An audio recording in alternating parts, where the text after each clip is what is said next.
Olá, pessoal, sejam bem-vindos a mais um episódio do Foco Jurídico. Hoje a gente está com um convidado mais que especial, de peso, o Dr. Tiago Bouza, professor de Direito Processual Penal, tanto na graduação como na pós-graduação, pai de 2 filhos, atuante na advocacia criminal há muitos anos, tem muita experiência, uma vasta experiência para compartilhar com a gente. Sei também que nos bastidores que ele tem uma experiência muito legal com filosofia, ele vai compartilhar alguns pensamentos com a gente. E hoje a gente começa essa apresentação. Eu sou nova aqui fazendo âncora com vocês, a Aline Rangel. Mais uma vez o Luiz Felipe aqui com a gente. Pois é, né? Estamos aqui para mais um episódio, hoje com a presença ilustre de um grande amigo que é o Dr. Tiago Bouza. Obrigado. Agradeço a oportunidade de estar aqui compartilhando as experiências com vocês. É isso. Bom, Bouza, a gente sabe que você tem essa vasta experiência no direito penal. E a gente, antes aqui de começar a entrevista, estava perguntando para você, esse caminho te parecia óbvio no início? Quando você começou a advocacia, você entrou na faculdade, se apaixonou pela teoria do crime, foi isso? Não, inclusive direito material penal nem é minha área de especialização, nem tenho, assim, tanta paixão quanto tenho por processo penal. Mas, na verdade, eu estava dizendo que uma vez eu vi essa entrevista da Elke Maravilha, né, que é um personagem extremamente interessante, e ela dizia nessa entrevista de como foi trabalhar com moda, com desenho, com design de moda, etc. E dizendo que como foi trabalhar com a Susan Angel na época. E ela disse uma coisa que me chamou muita atenção, de que as melhores profissões não se escolhem, mas você é escolhido por elas, e ela se viu escolhida. E eu, de uma certa forma, me vi escolhido por isso também. Quando eu comecei a fazer o curso de Direito, eu já tinha estudado filosofia, já tinha estudado... Não cheguei a me formar, mas eu estudei 2 anos de filosofia, 1 ano de sociologia. E não tinha, assim, essa certeza toda sobre a advocacia. Foi a experiência que foi me levando, que foi me conduzindo para a advocacia. Eu não advoguei, quando fiz estágio, não fiz estágio na área criminal, só no finalzinho do curso, e para me formar, que eu fui entrando mais nessa área criminal, e depois tive a oportunidade de entrar num escritório que só fazia, né, exclusivamente advocacia criminal, e ali eu fui vendo as rotinas, eu fui vendo o que era o dia a dia do advogado, e acabei me deixando seduzir mesmo, né? Acabei me deixando seduzir pela profissão. É uma profissão muito mais difícil do que se imagina. Existe uma glamourização, né? E, sobretudo, quando a gente quer entender a profissão, é a nossa própria realidade por meio de Hollywood, né? Então, a coisa não é nada muito parecida como é nos filmes. Mas, por outro lado, é uma profissão encantadora e é uma profissão que exige de nós muita responsabilidade, né? Exige muita responsabilidade, muita seriedade, inclusive, no trato, né, dos processos que nos são confiados. E isso acaba que acabou me seduzindo demais, né? O seu currículo para a gente é muito rico para a gente conseguir explorar várias questões assim que envolvem a questão da carreira mesmo, da advocacia, né?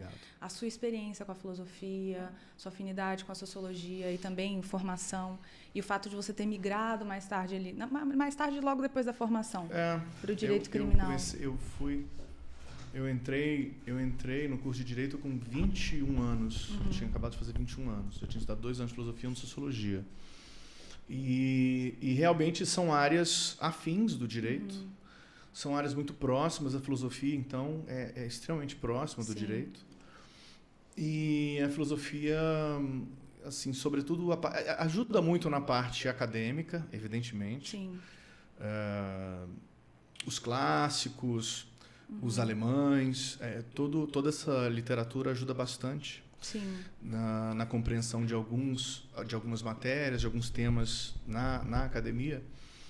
Mas eu acho que ajuda mais ainda dentro do escritório. É mesmo? A dialética, né, sobretudo na advocacia criminal, que se precisa travar dentro de um processo essas indas e vindas, as teorias argumentativas, a lógica argumentativa dentro de um processo, dentro de um caso concreto.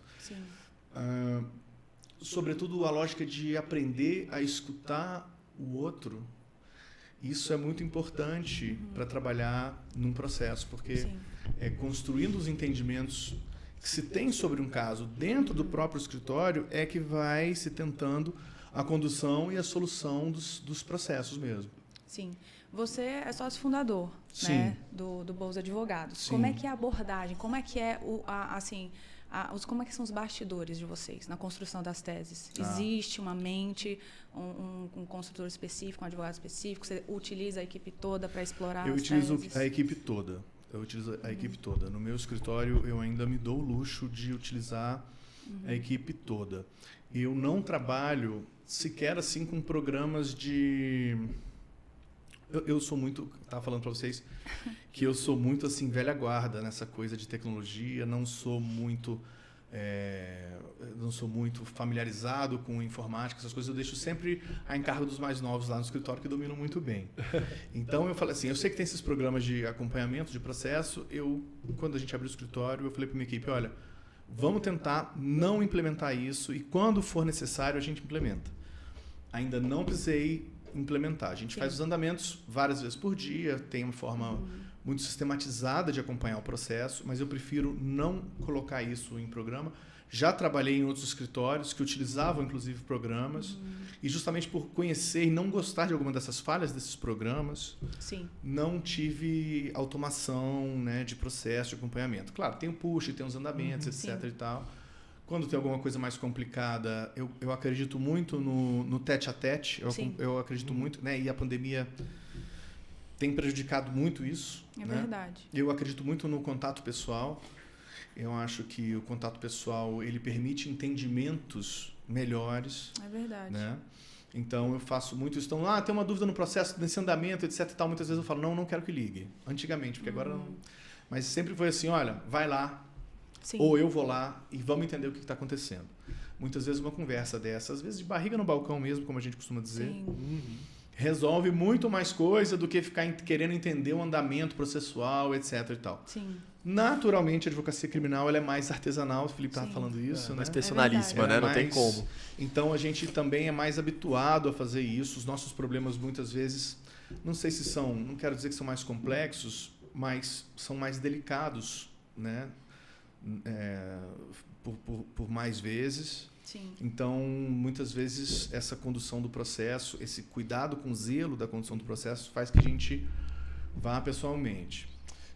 Tá dizendo que eu coloco toda a minha equipe para trabalhar em todos os casos. Nem sempre um escritório consegue fazer isso. Né? É verdade. Já trabalhei em escritórios, outros, na área criminal também, onde um sócio trabalha... Desenvolve a tese. Isso, o outro trabalha com outro associado, que trabalha com outro estagiário. Isso é normal também.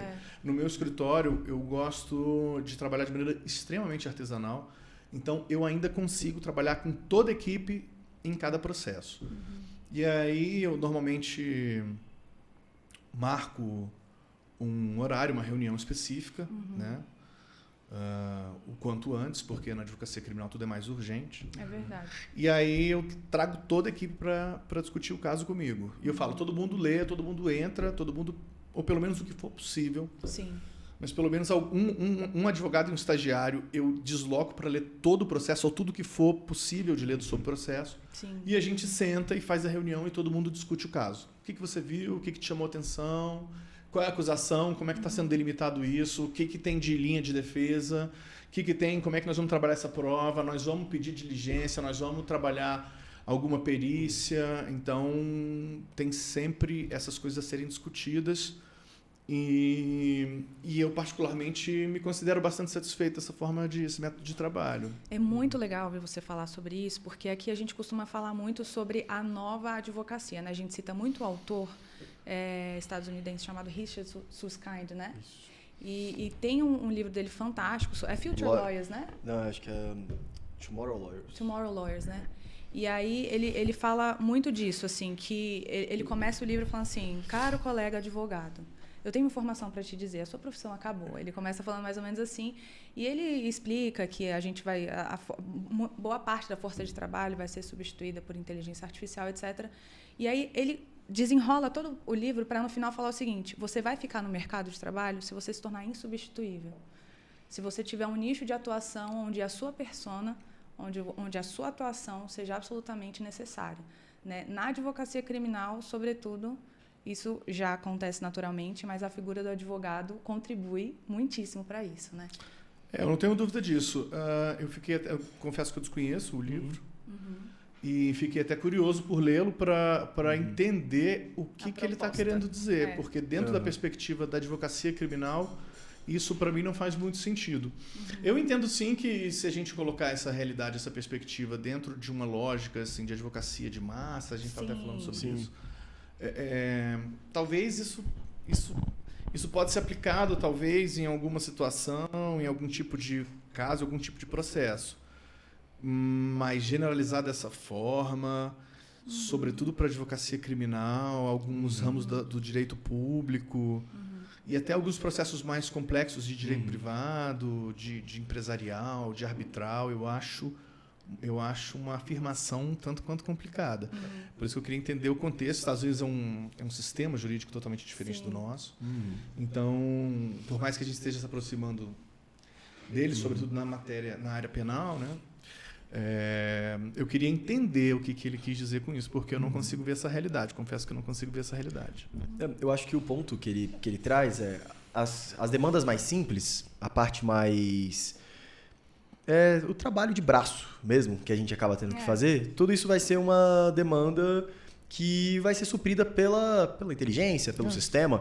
E o que vai se sobressair é justamente a parte dialética, é justamente a parte acadêmica, é justamente aquele cara que ele é tão específico no nicho e ele consegue criar sobre aquilo, ele consegue demandar teses sobre aquilo, ele consegue pensar fora do procedimento comum. Então, basicamente é isso. Cada vez mais a gente vai conseguindo padronizar as coisas e, em cima dos padrões, gerar sistemas que resolvem aquilo mais rápido, muitas vezes, do que nós mesmos. Então, talvez a nossa carga de capacidade, sei lá, quantidade de... Em vez de eu ter 20 estagiários, talvez eu precise ter 3. Não sei. Talvez, eu acredito que o movimento, sem ser muito utópico, né? Porque a galera, quando a gente é muito... Eu sou um grande entusiasta da parte tecnológica, né? Mas... mexo com isso, trabalho com isso e os produtos jurídicos todos que eu já desenvolvi são nessa área, mas a gente acaba sendo, por ser meio futurista, existe um lado meio utópico também nessa parte mais tecnológica. E um pouco antes aqui nos bastidores a gente estava conversando sobre como é importante a gente conseguir entender aquilo que já foi construído até o momento, para que a gente consiga construir a partir de um teto e não tentar reconstruir algo novo, porque você pode inovar. Mas não adianta eu pegar anos e anos de caminhada, de tradição, e que construíram algo e tentar crescer a partir de um lugar que foi criado do zero. Tipo, isso não é a maneira mais inteligente. Então, quando você lança a mão sobre aquilo que já foi feito e honra isso de uma certa forma, eu acredito que quando soma essas duas coisas, existe um potencial muito, muito grande. E quem vai se destacar? Aí, nesse ponto, talvez eu concorde com o que estou mais inteirado com a parte tecnológica, com o Richard, que provavelmente são aqueles que conseguiram, na sua atividade, se tornarem insubstituíveis pela qualidade pela capacidade intelectual, pela capacidade de criação, pela capacidade analítica, seja pelo tato com o cliente, seja pelo relacionamento, seja pelo diferencial. Basicamente num lugar onde aquilo que é comum entre todos vira automático, o que vai restar é aquilo que é diferencial. Então... Eu particularmente, assim, eu sempre digo lá no escritório o seguinte: para problemas simples, soluções simples, para problemas complexos, soluções complexas. Às vezes a gente fica escutando até aquele tipo de insinuação por parte de muitas vezes de juízes, não, claro, não é lógico que não é a maioria, mas assim, mas doutor, essa peça está muito grande, tal. Doutor, eu não escrevo muito porque eu quero. Se depender de mim, eu escrevo pouco. Só que assim, o caso tem que ser enfrentado. Claro. E não é a gente que delimita o caso do jeito que ele tem que ser. O caso é como ele é. Você tem várias circunstâncias, todas as circunstâncias têm que ser entendidas e enfrentados os argumentos em cima delas. Então, esse argumento desse livro que você está me trazendo, isso faz sentido para mim quando a gente pensa em problemas simples, soluções simples para problemas simples. Uma outra frase que eu costumo dizer sempre no escritório é uma do Chaplin, que eu gosto muito: não sois máquinas, homens é o que sois. Verdade. E uma decisão jurídica em processos mais complexos, porque, claro, a advocacia é muito ampla. Naquele processo de execução, etc, etc, etc, naquele processo de litigância, de massa, exatamente. Isso aí a gente tem como. Sim. Eu acho que a tecnologia pode ser uma grande aliada, de fato. Nos processos que eu estou acostumado a lidar, é sempre uma solução que tende a ser mais complexa do que isso. E existe uma grande carga de subjetivismos, de uma perspectiva até humanista para se entender um processo. Então, essa dialética da qual a gente estava falando, ela nunca vai se perder nesse tipo de julgamento. Né? Então, repito, né? Não sois máquinas, homens é o que sois. E a nossa solução ela sempre vai vir por meio dessa dialética que no processo é travada por meio do contraditório. E isso, nessas demandas mais complexas, das quais as demandas criminais são maioria, é muito difícil de a gente pensar em automação, na minha visão, né, dentro da perspectiva de que eu trabalho. É muito difícil pensar em automação, nesse tipo de solução para isso. Então, eu ainda acredito muito nessa perspectiva de advocacia artesanal e, claro, respeitando e entendendo né, essas ferramentas que vocês trabalham e entendendo o significado e entendendo a importância dessa perspectiva também tecnológica. A gente falava aqui, né, sobre a forma como vocês tratam a equipe lá no Bolsa, né? E essa horizontalidade que existe, né, entre vocês e como que vocês fazem o brainstorming ali, brainstorming das teses, e como isso é fantástico. E como isso, de certa forma, também é novo para muitos. Né? A gente entra no escritório, a gente sabe como é que funciona o escritório de contencioso. Muita gente começa por ali, né, trabalhando assim, não desenvolvendo teses, mas fazendo só replicando. Isso é normal também, depende muito da perspectiva, depende também se o escritório está muito cheio, a depender da situação, se está uma época que está com muito trabalho, vai ter isso também. Também tem hierarquia, acaba que também tem hierarquia, mas no escritório, todo escritório tem hierarquia, ou pelo menos é desejável que se tenha. Mas do ponto de vista dessa dialética e da discussão da causa, é uma coisa que também eu sempre digo no escritório, aqui não tem argumento de autoridade. Não tem argumento de autoridade. Então, nem eu, que né, só a palavra, a assinatura é a minha que vai ao final, nem eu tenho palavra de autoridade ali. Nem tenho argumento de autoridade. Como é que vamos chegar a construir o melhor entendimento que tem aqui para esse processo. E existem vários processos. eu trabalhei muito tempo, ainda trabalho, tenho a honra de trabalhar com seu avô. E somos parceiros em vários processos. E a improbidade, por exemplo, a gente trabalha junto, eu faço a ação penal, seu avô faz a improbidade, aí o fato é o mesmo. Então, tem determinados entendimentos e determinados argumentos que a gente demora, assim, semanas para amadurecer, para saber como é que vai tratar isso no processo, qual a linha administrativa. Vê uma informação X, vê uma informação Y, vê uma perícia e revelou tal coisa. Então, a depender dessas informações, essa né, é a forma, é um instrumento que o advogado tem de ir desenvolvendo as linhas de defesa. E isso muitas vezes demora tempo. O seu avô também, aprendi muito isso com o seu avô, né? De assim, seu avô também não tem essa de argumento de autoridade. O que você tem para dizer? Né? O que você tem? Vamos falar isso? Não, isso não dá para falar por causa daquilo. Mas a jurisprudência do tribunal já falou que essa tese que vocês vão entrar aqui não vai funcionar. Então, funciona muito dessa maneira. Dona França é a secretária que nos serve lá, com muita honra para nós. E uma figura humana ímpar. Se ela entra na sala de reunião, ela conhece o caso. Se ela conhece o caso, se o caso não está sob sigilo, e ela vem e apresenta um argumento, eu vou ouvi-la da mesma forma. Entendeu? Olha, eu acho que podia fazer assim, assado. Sim. Eu vou ouvi-la da mesma forma. Porque todo mundo tem algo a contribuir, eu não tenho a menor dúvida disso. Sim. Então, minha forma de trabalho no escritório, assim, processo por processo, é essa. Claro, existem processos mais simples. Sim. E existem processos mais complexos. Né? Nem todo processo eu coloco todo mundo para trabalhar, porque muitas vezes não precisa. Né? Mas, regra geral, é essa forma que se trabalha lá no escritório. Eu acho isso muito legal, porque, por exemplo, aqui eu tenho a gente já falou sobre isso em alguns outros programas, mas a gente acaba tendo um desafio intergeracional, porque são 3 gerações de advogados. E eu começo a ver, e até em situações aqui do Foco Jurídico, porque é algo muito legal que proporciona a gente a conversar com várias pessoas de nichos diferentes da advocacia e várias vivências diferentes mesmo. E eu lembro que a gente eu que sou dessa área mais da tecnologia, da automação, inteligência artificial, que seja, a gente acaba estudando várias coisas e vários protocolos que são muito legais e que você acha que aquilo é extremamente inovador. E aí, muitas vezes, eu me pego sentando em mesas aqui, como eu estou sentando com você agora, ou conversando até com meu avô, e ele vai me falando algumas coisas, e eu falo assim, tá, o que eles embrulharam hoje, chamando talvez de design thinking, ou talvez chamando claro. de método AIDA de prospecção, eu acho que já tem gente fazendo isso aqui há um tempão, e isso é só o dia a dia deles. E não foi isso. Então, a verdade é que muita coisa se transforma. Sim. Obviamente, eu sou o cara da tecnologia, eu estou desmerecendo a inovação, algo nesse sentido.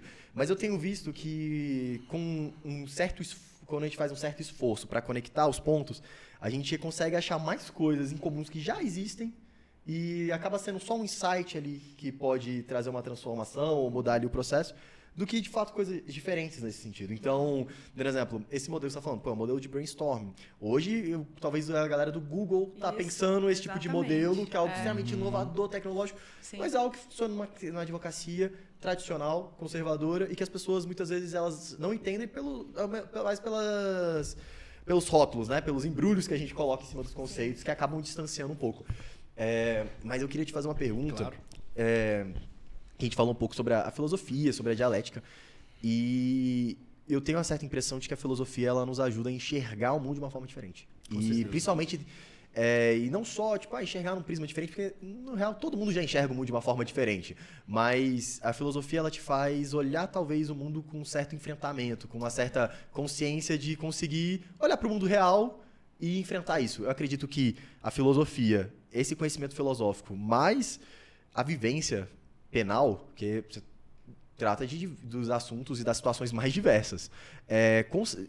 Te deu alguma... Pode ter te dado, na verdade a minha pergunta é essa, não estou já falando o que eu imagino que seja a sua resposta.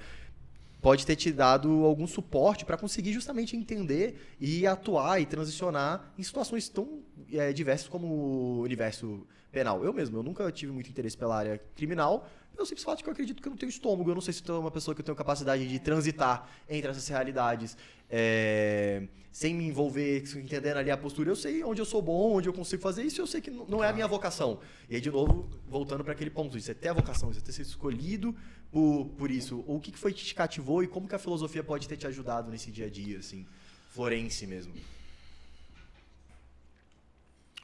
Olha, eu acho que a filosofia, ela ajuda muito, tanto do que você falou, de uma perspectiva de enfrentamento de algumas coisas realmente, e quando você é jovem, isso é extremamente sedutor, né? Essa coisa do enfrentamento, essa coisa do questionamento, né? E eu fui um jovem extremamente rebelde. Então, a filosofia, quando eu era jovem, ela me cativou muito por isso. Depois ela continuou me cativando porque eu fui entendendo aos poucos a me distanciar. A sociologia também, o método científico também tende a te ajudar com isso, né? Não só a filosofia, mas o método científico. A você tentar se descolar um pouco do seu objeto, né? E perguntar distanciado dele, né? Você sai do seu objeto. A gente, muitas vezes, em metodologia científica, chama isso de vigilância epistemológica, né? Mas a gente acaba tendo, assim, vigilância epistemológica, intelectual mesmo, para não estar tão envolvido com algo para falar sobre esse algo, né? Não estar tão envolvido com esse objeto para falar sobre esse objeto. Então, a filosofia também me ajudou nisso. Agora, você me falando, Felipe, foi legal, porque me fez lembrar uma terceira perspectiva também da filosofia, que a filosofia ela faz com que você naturalmente tenha uma visão mais humanista de percepção de realidade, de percepção do próximo, de percepção social, de julgar menos.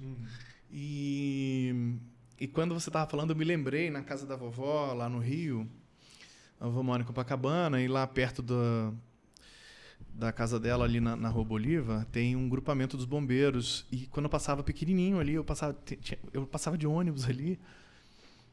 E eu me lembro de uma frase que ficava escrita no grupamento. Eu nunca me esqueço dessa frase. E quando eu era criança, eu queria ser bombeiro, assim, eu tinha essa coisa de bombeiro. Meu filho também, o Jorge, tem 3 anos e adora caminhão de bombeiro. E não sei se é porque é vermelho, né? Chama atenção, salva vidas, é uma coisa bonita, né? E na verdade, uma frase me chamava muita atenção nesse grupamento de bombeiros lá da Bolívar, que a frase era assim: somos bombeiros. Nada do que é humano nos é indiferente.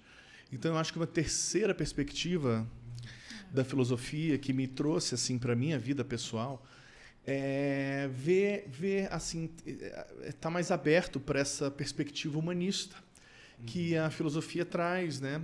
Que a filosofia traz e a gente aprende a julgar menos as pessoas. Eu lembro de fazer menos juízo de valor, menos juízos morais, inclusive. Assim, é claro que cada qual tem sua moralidade, cada um de nós tem a sua moralidade, mas tentar não entrar muito nisso, sobretudo quando se lida com o processo. Eu lembro de uma frase que o Dr. Márcio Tomás Bastos sempre falava, e era uma citação de algum autor, salvo engano, norte-americano, eu tenho até como resgatar isso depois, que ele falava assim, basicamente o seguinte, ele falava: defendo o meu cliente da culpa legal. O juízo moral eu deixo para o inexorável julgamento de Deus. É algo mais ou menos nesse sentido, né? Então, assim, a gente aprende a julgar menos aquelas pessoas que você vai submeter a um julgamento que pode ser um julgamento, inclusive, injusto. Sim. A gente vê com uma certa frequência, inclusive, infelizmente, julgamentos injustos. É muito comum. Então, como a gente vê, muitas vezes, inocente sendo condenado sendo absolvido, e acontece. A gente, até por uma questão de defesa, muitas vezes, a gente tende a se afastar um pouco disso, porque senão eu concordo com a sua análise de falar assim, tipo, eu não tenho estômago para isso. Eu entendo perfeitamente quando a pessoa diz isso. Eu entendo perfeitamente quando o estudante de direito, meus alunos chegam e falam, eu não tenho como ser. Eu entendo perfeitamente. Como eu também, por exemplo, nunca tive inclinação para a área trabalhista, né? Apesar de admirar muito, tenho vários colegas advogados nessa área, que eu tenho muita admiração, inclusive, mas por uma questão de vocação, eu nunca fui. Eu entendo quando o aluno chega para mim e fala, eu não tenho estômago. Primeira coisa que eu falaria assim, normalmente é mais diferente do que você pensa, mas também pode não ser, entendeu? Então eu entendo. Eu aprendi a lidar com isso, e a filosofia me ajudou, dentro da sua pergunta, tentando não julgar, tentando julgar menos, tentando fazer uma defesa mais técnica, mais ancorada em provas, em fatos, em argumentações jurídicas que são possíveis, né? Que são eticamente plausíveis. Então, essa é a forma que eu acabei aprendendo a lidar com a profissão. Sim. Eu gostei que você fez uma lembrança sobre a sua infância, né? E aí, a gente conversando, e aqui durante a entrevista também, você lembra alguns episódios da sua vida mesclado com a sua carreira, né? Mesclado com a sua carreira de advocacia. E aí, a gente já falando lá atrás de filosofia, eu até lembrei uma referência nietzschiana, né? Sobre como o homem se torna aquilo que ele é. E a gente estava conversando assim, sobre a persona que se torna advogado ou a persona que se faz com a profissão. Qual é a comunicação que existe entre a pessoa do Thiago Bouza e o advogado, o Dr. Bouza? E qual é a comunicação que existe entre eles, assim? Olha, uma pergunta bem complexa e, de fato, existencialista mesmo. Sim. O que eu posso dizer sobre mim é que covardias sempre foram coisas que mexeram muito comigo. Covardias sempre foram coisas que mexeram muito comigo. Então, eu acho que desde criança, eu sempre... Acho que um pouco da minha rebeldia, inclusive, passava até por essa coisa indignação mesmo. De indignação, de não aceitar determinadas situações. A minha própria família, uma época, o papai... Eu não tenho advogados na família. Eu tenho a tia Leila, mas assim, é mais advogada pública. Nunca foi advogado privado. O papai era médico, foi médico de aeronáutica há muito tempo. E a gente não tinha advogados na família. E a gente acabou passando por uma situação de uma disputa de imóvel, etc. e tal. A gente passou por uma situação de uma certa covardia judicial que aconteceu Sim. conosco. E enquanto eu era adolescente ali, tinha 16, 17 anos. E isso mexeu muito comigo também. Isso mexeu demais comigo. E eu acho que quando eu escolhi também ter ido fazer carreira jurídica, essa marca, né? Essa marca existencial que de uma certa forma a gente carrega na alma, né? É verdade. Isso foi um fator de definição assim para essa minha escolha. E eu acho que como eu sempre fui um pouco rebelde, eu fui um jovem muito rebelde de uma certa forma, eu não aceitava fácil. Eu era sempre o cara do porquê. Acho que foi por isso que eu fui para a filosofia. E quando eu fui entender isso mais para frente, eu também me entendi dentro da advocacia, né? Porque na advocacia a gente questiona as decisões, a gente questiona o poder público, né? Advocacia pública, advocacia criminal, advocacia tributária, enfim. A gente está questionando o poder público o tempo todo. E existe uma lógica democrática muito moderna de fundamentação racional das decisões num sistema democrático. Então, bom, um pai de família dentro da casa dele, ele pode falar sim porque eu quero, porque sim porque é minha casa. Agora, no espaço público, isso não é aceitável, né? A gente exige a fundamentação racional, legítima, né? Política, legítima, legal, de uma decisão tomada pelo poder público. Então, eu acho que esse lado meio rebelde e meio questionador que eu tinha quando era jovem, e já se faz algum tempo, isso também me levou muito para a advocacia criminal, né? Que é uma advocacia assim, de um certo enfrentamento, eu diria, né? Não de um enfrentamento assim rebelde, mas de um enfrentamento inconformado. Né? E lógico, como está na moda dizer, né? Sempre dentro das 4 linhas, uma inconformação sempre dentro das 4 linhas, né? Sim. E aí acho que isso me levou também para a advocacia criminal. E realmente isso são aspectos outros, né? A sua pergunta é muito interessante mesmo. Sua pergunta é muito legal. Para mim, então, é muito legal responder essa pergunta. Porque você vai analisando essas matérias, né, da sua personalidade que acabam conduzindo você à sua atividade profissional. Isso foi feito de maneira muito espontânea na minha vida. Foi muito espontâneo. Assim, eu fui sendo... Como eu não escolhi, né? Eu fui escolhido. Isso tudo foi acontecendo, eu fui sendo conduzido de maneira muito espontânea, né? Pelo destino, como dizem alguns, para não dizer Deus. Sim. Alguns dizem destino para não dizer Deus. Eu fui conduzido pelo destino por esse caminho. Sim. É claro que essa pergunta que eu vou fazer agora é um pouco piegas, né? Mas, assim, de todos os casos que você lidou, não só os casos, mas circunstâncias mesmo dentro da advocacia nessa trajetória de vida, né? Porque não é só uma carreira, é uma vida mesmo, né? Que forma o homem, né, profissionalmente, e o contrário também. E o profissional também forma o homem, né? Sim. E, assim, nessa trajetória, o que te vem à memória de casos ou circunstâncias dentro da advocacia que foram determinantes para, naquela situação, você seguir esse rumo? Olha, engraçado você estar falando isso, porque eu estava pensando nisso enquanto estava respondendo, eu estava lembrando disso enquanto estava respondendo a pergunta anterior. Na verdade, na minha época de estágio, eu estava lá com o teu avô nessa época, mas eu fui fazer o estágio supervisionado lá na faculdade, na assistência judiciária, né? E aí eu acabei caindo no criminal. Eu gostava do criminal, apesar de trabalhar em outras áreas com o teu avô. Eu sempre gostei assim de área criminal e fui acompanhar alguns processos nessa área.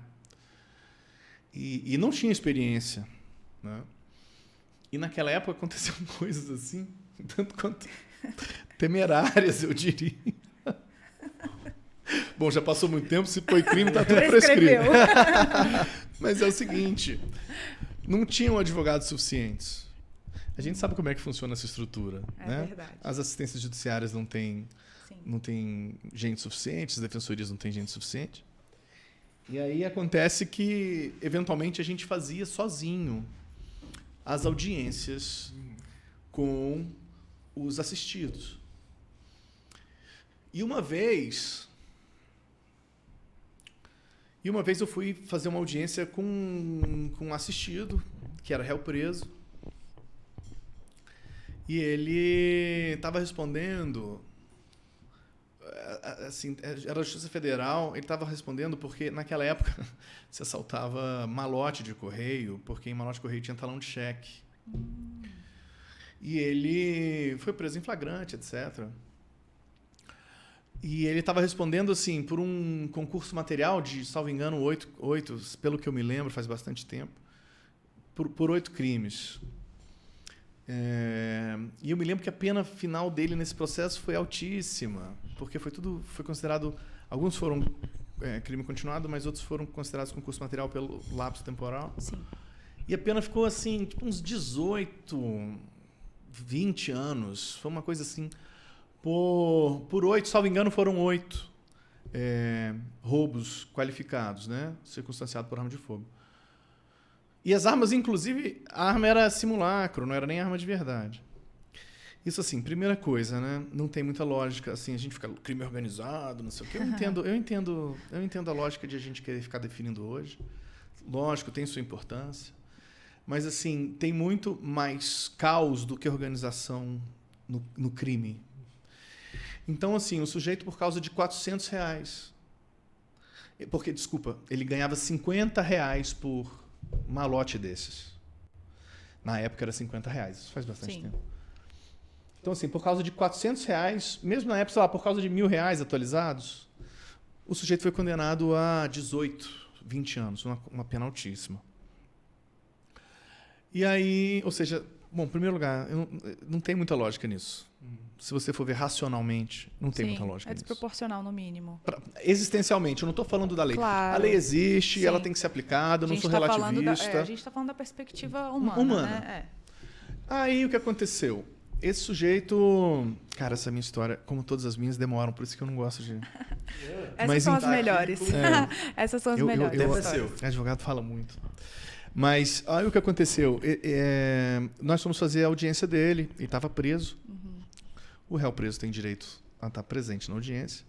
E naquela época, hoje acho que está um pouquinho diferente, mas naquela época o que acontecia? Depois da audiência, eles deixavam a família era avisada, a família ia, e eles deixavam a família ficar 15, 20 minutos ali em contato com ele. E aí aconteceu que começou a audiência. E eu lá, né, assim, eu tive pouquíssimo contato com esse processo, estava ali na audiência olhando o processo, né, ainda do processo físico, ainda existem, mas hoje é minoria, é a menor parte. E eu lá olhando e tal, e vendo o que poderia se perguntar para as testemunhas, o que poderia a testemunha dizer que viesse a ajudá-lo, não prejudicá-lo tanto no processo e tal.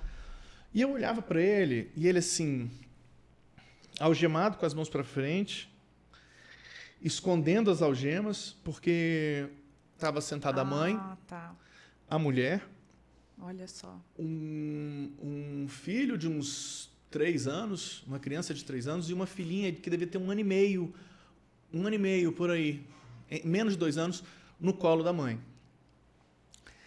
E eu preocupado com aquilo, cara, que eu vou perguntar aqui, que eu posso fazer aqui para melhorar esse processo, porque essa é a função do advogado. Independentemente do juízo que o advogado faça sobre a culpa do réu, ele tem que defender o réu da melhor forma possível. Claro. Esse é o nosso juramento. Então, eu estava lá e ele, assim, escondendo as algemas, mas ele olhava para a menina e ele estava, assim, pouco se importando com o que estava acontecendo na audiência, até porque eu imagino que ele já sabia do que o resultado final do processo. E eu ali preocupado com aquilo, com a situação dele, e ele olhava. assim, porque naquela época, era ainda na 10ª Vara Federal, no prédio antigo ali ainda. Então a disposição das cadeiras era diferente. Ele ficava sentado assim até perto, até com uma certa proximidade, sentava de frente. Hoje já não senta de frente. No prédio novo já é um pouco diferente a disposição.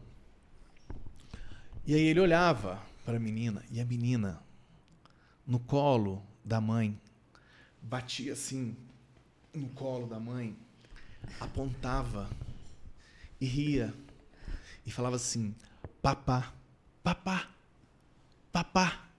E ele ficava namorando a menina, do tipo assim, Nossa. assim, né? Eu tenho uma filha hoje de 8 anos, né? Então aquilo foi aquilo mexeu muito comigo, muito, muito comigo, muito. Aquilo mexeu muito comigo, porque assim, a gente vai mandar essa pessoa para a jaula, entendeu? Como eu falei, não sou relativista. Sim. Não sou que não se trata de ser sentimentalista, mas é uma perspectiva humanista e assim, vendo algo além. Existe um pai, existe um marido, existe um filho, e essa figura de pai, de marido, de filho estava ali naquela audiência, Sim, porque a gente não divide pessoas, né? Sim. A gente é uma coisa só. E ele ali, cara, namorando a menina. Namorando, assim.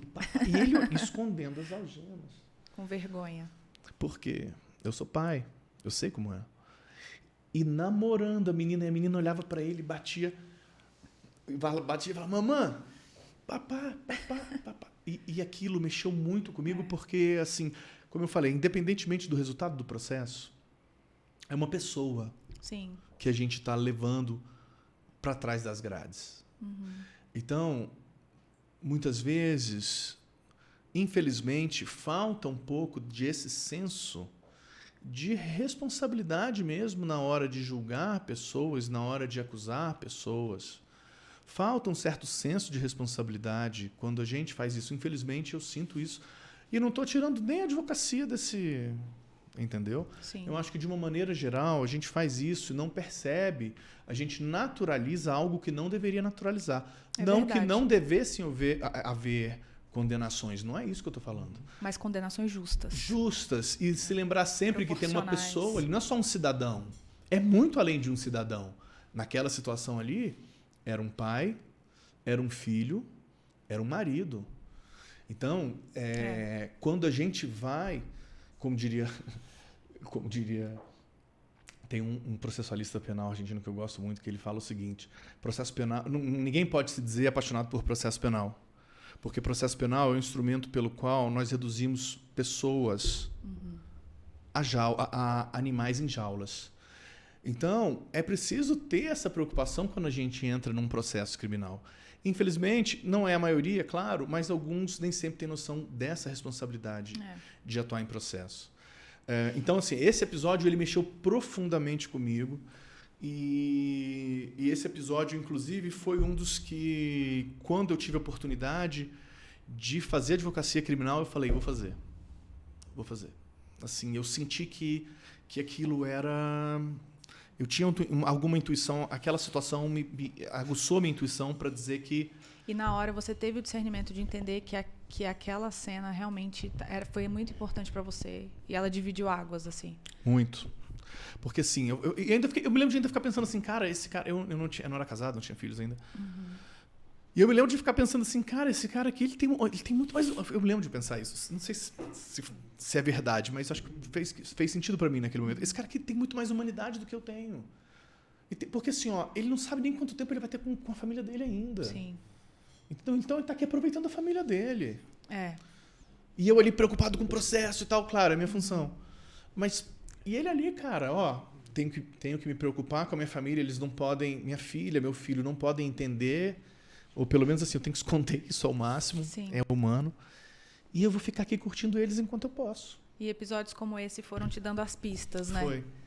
As pistas do caminho. Eu sempre, assim... Acho que é instintivo nosso, de uma certa forma.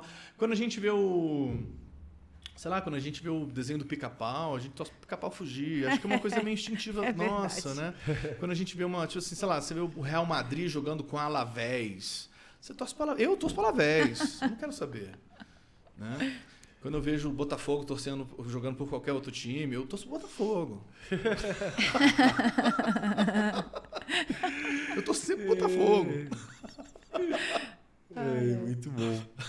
Mas eu achei legal isso que você falou, porque também lembra que o advogado ali, ele não está ali para fazer o juízo de valor. Ele tem que defender com o melhor que ele pode o cliente dele, porque isso é uma forma de garantir o devido processo legal, uma forma de garantir quem está para ponderar o juiz. Sim. Então, você pensar, se um dia você fizer alguma merda e for ser julgado, mesmo que você for uma pessoa justa, você quer ser julgado com justiça no nível daquilo que você fez. Exatamente. Não que seja mais, não que seja menos. Então, até as pessoas que erram precisam ser condenados em uma consequência justa, em uma pena justa em cima disso. Então, o advogado ali tá ali, não é que o advogado tá ali para livrar necessariamente as pessoas das suas culpas ou das suas condenações. Não, a condenação vai existir. Quem vai definir isso é o juiz, é o papel de outra pessoa. O advogado tá ali só para garantir que aquela pessoa que tá ali tenha a sentença correta, justa, ele tenha os direitos dele ainda sejam preservados. Então, eu consigo até, a nível abstrato, teórico, entender isso e conceber isso.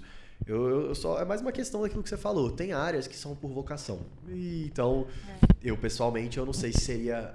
não sei não. Eu sei que não seria a minha, entendeu? Não, uma área isso é diferente. Normal, eu acho isso totalmente normal. Mas eu acredito que essa consciência, às vezes falta... Não, acho que nem para advocacia, porque quando você está no curso de Direito, você entende como que as coisas funcionam, você já começa a ter uma noção de que é assim. Mas eu acho que a sociedade civil mesmo, ela tem uma certa dificuldade em enxergar isso. Com certeza. Até por isso que muitas vezes o advogado, por muitas vezes, tem um... visto de Nós somos uma figura antipática de maneira geral. Eu acho que, sei lá, de uns anos para cá, eu acho que isso mudou. Uma parte entende melhor. Mas nós somos figuras antipáticas mesmo. O advogado criminalista tende a ser uma figura antipática. Eu me lembro do Nélio umas vezes falando que em várias festas, muitas vezes ele não era convidado. E há próprios clientes que... Não é regra, não. Na verdade, é exceção.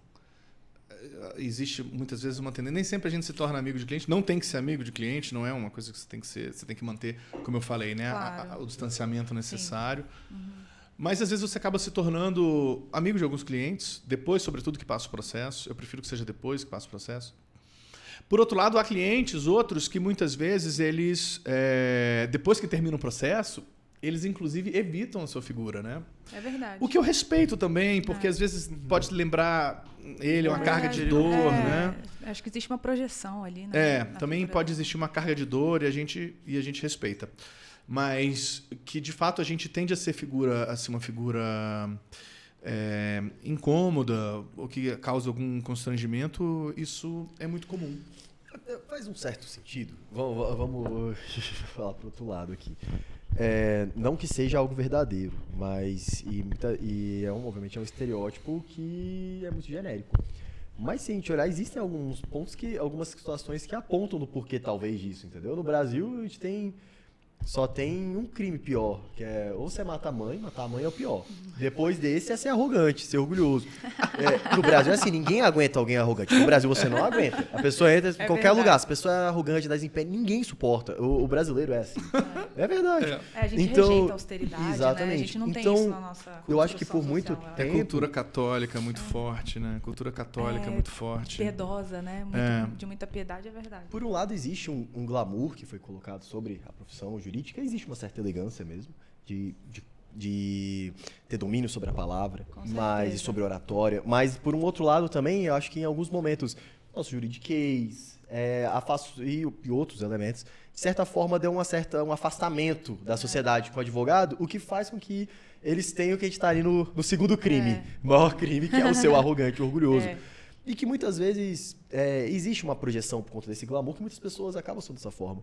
Mas a advocacia em si, ela é maior do que isso. Obviamente eu não estou aqui para falar que é um fato, mas tentando entender um pouco do porquê que existe esse afastamento, né? A formação disso, eu acho que é um pouco disso. Então talvez seja uma tarefa hoje que a gente gosta de sempre falar, né, da nova advocacia, ou a gente olhar para esses pontos também, de tentar ter esses pontos de conexão que são importantes pro coletivo social, né?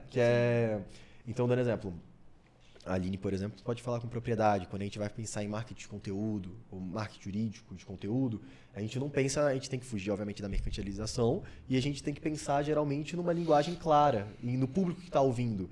Sim.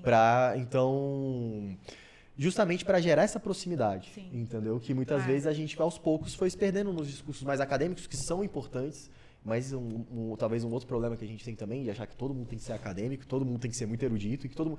Não, existe pessoas que são para... Existe espaço para todo mundo. Até Platão mesmo era chamado de elitista por conta disso, né? Que ele falava lá das razões de bronze, de ouro, de prata, e separava dessa forma. Não estou defendendo aqui o elitismo, não é isso, por favor. Mas o que eu estou querendo dizer é que a gente tem um pouco desse senso que todo mundo tem que ser tudo, e nem sempre é, entendeu? Então, não sei... Eu acho que passa um pouco por isso. Não, eu concordo totalmente. Eu acho que, como a gente estava dizendo antes, a advocacia é uma profissão muito ampla, né? Muito vasta, que abre um leque de atuação muito grande.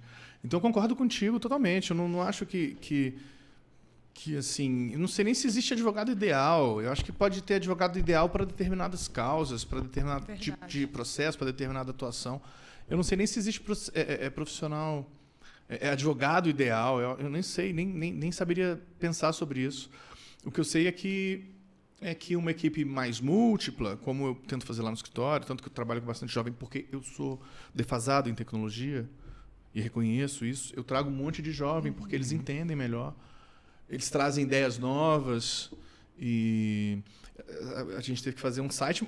Eles insistiram para fazer site. Se dependesse de mim, não ia ter site. Eles é que, tem que fazer e tal, não sei o que e tal. E depois de muito tempo, aí tá bom, beleza, então vamos fazer.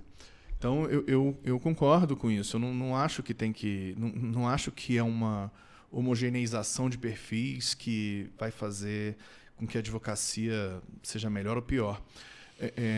Mas só complementando o que você disse a respeito dessa coisa da arrogância, eu concordo com você, que acho que nós brasileiros, não sei se é coisa de cultura católica, mas enfim, nós brasileiros, nós não gostamos, a gente tem, acho que repele com maior vigor, né, do que outras culturas, talvez, essa coisa da arrogância. E eu concordo com você que nós somos assim.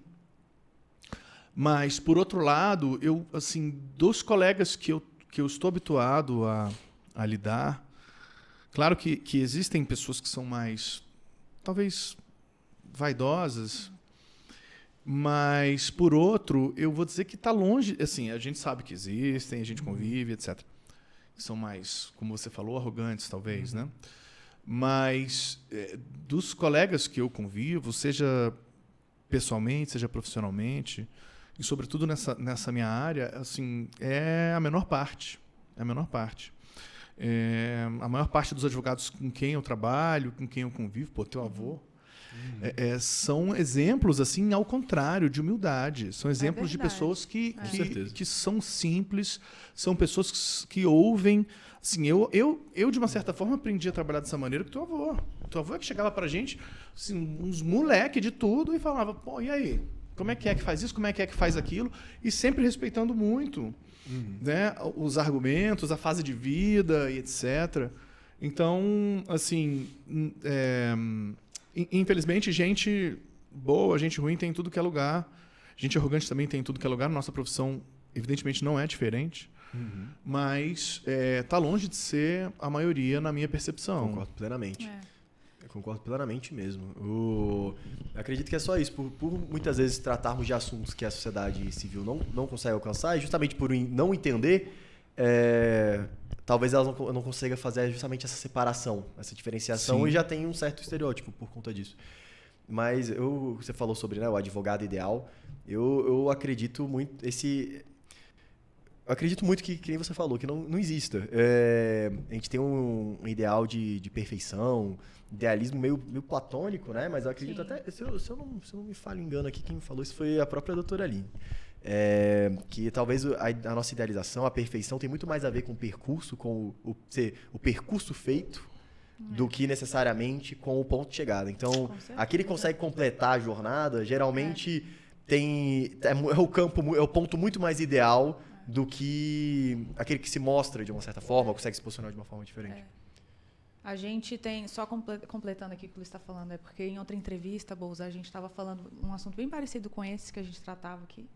E a gente estava falando sobre ser perfeito, né? Sobre agir da melhor forma, porque nos é exigido também. Né? O cliente, ele quer um advogado austero, ele quer um advogado que fale bem, que se vista bem, que se comporte bem. A gente também não pode ser leviano, né? Falar o contrário. Eu acho que essa parte é muito importante vocês falarem, porque eu também acho que é muito importante quando o advogado, e assim, como a gente está falando, né? Esse teu programa, ele vai, assim, a audiência dele é muito jovem advocacia, etc. Eu acho que é muito importante o jovem advogado ter a noção de que pessoa física é uma coisa e pessoa jurídica é outra coisa. Está tendo essa discussão, por exemplo, sobre o provimento 205 agora do Conselho Federal, sobre marketing jurídico, não sei o quê, ostentação. Ótimo.